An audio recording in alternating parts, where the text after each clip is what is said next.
మరియు గణతంత్ర దినోత్సవ శుభాకాంక్షలు. నా పేరు సాయలక్షిత.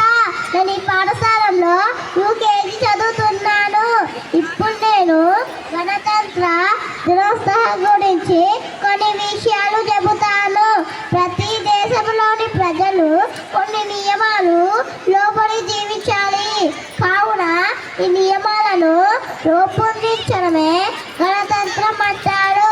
1947లో మన దేశానికి స్వతంత్రం వచ్చి 2 సంవత్సరాల 11 నెలల 18 రోజుల తర్వాత డాక్టర్ బిఆర్ అంబేద్కర్ గారు దేశం నిజమైన మార్పు చెందే విధంగా ఉండాలని ఆశించి భారతదేశం రాజ్యాంగాన్ని రూపొందించాడు.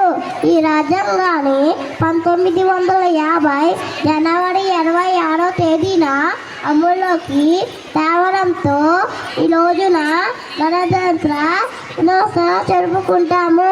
ఈ అవకాశం ఇచ్చిన పెద్దలందరికీ నా ధన్యవాదములు. Thank you. नमस्कार, मेरा नाम सलमान अकरम है. आप सबको मेरा प्रणाम.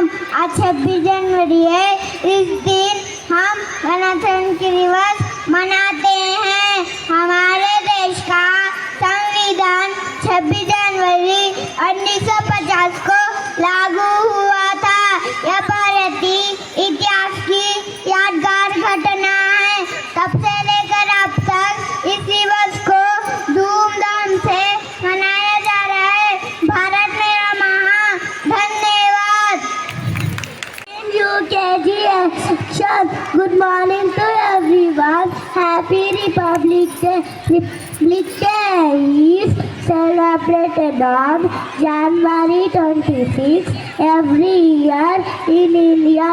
It marks the adoption of the Constitution laid down the flag of India in 1915. The Constitution laid down the framework for the functioning of the government, the rights of citizens, the name, sacrifice of our freedom fighters. Thank you.